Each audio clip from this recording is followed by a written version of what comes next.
Yo, Sneako is in a really bad position right now. And honestly, I get why. But I also understand why he's alone in this situation. Let me break down what's actually happening because there's a lot of layers to unpack here. So Sneako was at a World Cup celebration in New York for Egypt's win. Takbir! Allahu Akbar! Oh no! This is the Islamic Republic of New Yorkistan. Islam will be in every household. Inshallah, the whole world is Muslim. Welcome to Mamdani's New York. You see this city? You see how it looks? Inshallah, your city looks just like this too. He's out there with the crowd. There's energy, people are hyped. And he starts making these sarcastic comments about Islam taking over the city. He's saying Islam will be in every household. Inshallah, the whole world will be Muslim. And obviously, he's not being serious. He's being sarcastic and he's trolling right-wingers who are paranoid about Muslim demographics. But here's the thing, the internet is insane. Those clips went viral and white supremacists literally took it at face value. Elon Musk, Alex Jones, and all these powerful people started calling for his deportation. They treated him like he's a jihadist. They acted like he's an existential threat to national security because he was celebrating with Muslims and made a sarcastic comment about Islam. They're treating this like it's a declaration of war. Now, the thing that people don't get is that what Sneako was doing isn't even controversial. Christians evangelize all the time. That's literally what Christianity is built on.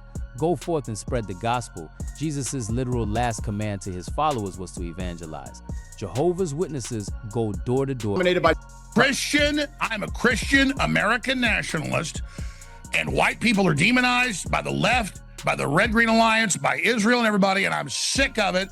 White people are 7% of the world population. Anglo-Saxons are like 2%. There's no point in just preaching. I am sick of being run over. And everybody that's declared war on us, I'm saying, okay then. You think I declared war on you? And you want to declare war? You think I declared war? Israel? I don't care if you're a Muslim. I don't care if you're a Chi-Com. I don't care who you are. Well, you want to fight? You okay, so you're games are over. You want a war? You want a crusade? Now you're don't worry. You're gonna get one, pal. Okay, then well done. You just played into the hands of the premises controlling our country. It ain't gonna well be, done. No. That's what Elon Musk wants you to do. It's gonna be cultural, so you can sit over there and your daughters, and you can sit over there and marry chipping out now.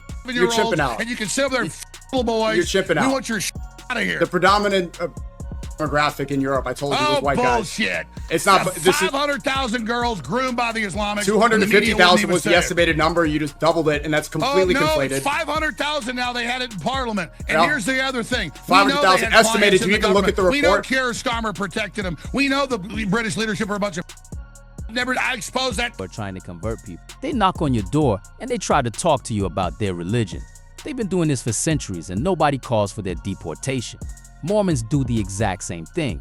They send out missionaries to go around the world converting people to their faith. That's been normalized and protected in America for decades. That's freedom of religion. That's built into the foundation of this country. But when it's Islam involved, suddenly it's a problem. Suddenly it's threatening. Suddenly it's cause for deportation. Suddenly people are calling it radical. Suddenly it's a national security threat.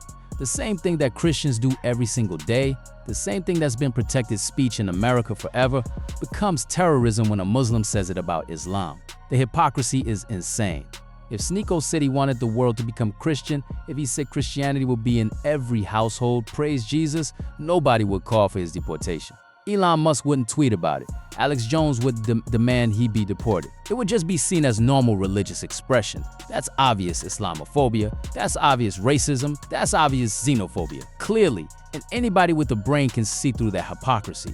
But here's the problem. Sneako is dealing with the worst possible situation because these are the exact people he aligned himself with. Sneako wore a MAGA hat. Sneako supported Trump after Trump called for a Muslim ban. Sneako was rolling around with Nick Fuentes, a white supremacist. He was Platform's Nick, gave him exposure, made him more popular. And now those same people are turning on him and trying to destroy him. So when Muslims and leftists are not defending Sneako, it's not necessarily because they think he's wrong about his religious expression. It's because Sneako chose to align with people who hate Muslims. Yeah, you voted for Trump, man. Stay around for that. I didn't vote for Trump. I voted for Trump at 16. After it became clear that he was going to win, he said no new wars. Did he lie? It was obvious that he was lying. He lied. It was Both obvious sides, he was lying. left and right, they're both controlled by the same You voted for people. him after he tried to do I didn't vote for Muslim him. ban. You were at the White House when they I didn't. after he said the I didn't vote for Trump. You were there. I You were voted at for the Trump White in House. 16. You're wearing a MAGA hat. It was clear weeks before that he was going to win. Did you? And he said no new wars. I stay consistent. If he's going to betray his word and he lied, then we need to hold him accountable for their lies. Left and right, they're both controlled by the same people. You can't be completely allied with any party. They're both bad. There's only one party. And brown people.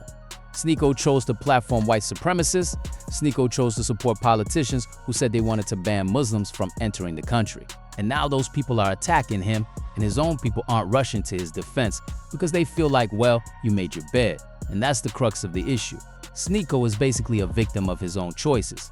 If he had been consistent in his values, if he had been consistent in defending Muslims and brown people from the jump, his community would be standing up for him right now. But he wasn't consistent. He wore the MAGA hat, he aligned with the people who hate him, and now those people are the ones destroying him. What makes this even worse is that Sneako doesn't even have the ability to defend himself effectively because he spent all this time building relationships with people who don't actually care about him. He spent all this time trying to be part of a movement that would never accept him. And now that he needs those people, he's finding out that none of those relationships are real. Nick Fuentes has betrayed Sneako multiple times. They've had beef before. Sneako thought they were cool, and then Nick would turn on him. He'd attack him, he'd mock him, he'd dismiss him, and then months later, Sneako would be hanging out with Nick again like nothing happened. They'd be together in New York, just chilling, streaming together, and Sneako keeps doing this over and over. He keeps going back to people who disrespect him and his community. That's a pattern that's not just one bad decision, that's a pattern of behavior where Sneako repeatedly goes back to people who don't respect him, who don't respect his community, who actively work against people like him. It's self-destructive. It's sad to watch because you can see that Sneako wants to be part of that world so badly that he's willing to accept being disrespected by the people in it. But here's what really bothers me about the whole situation. Sneako actually has legitimate points about freedom of religion. Evangelism has always been protected in America. That's not new. That's not controversial. The only reason this is being framed as controversial is because it's Islam, and that's racist. But Sneako can't really make those points effectively because he's got baggage. He's got political baggage. He's got the MAGA hat. He's got the Nick Fuentes connection. He's got the history of aligning with white supremacists. So when he tries to defend himself, it sounds hollow because people know where he came from politically. That's the real trap he's in.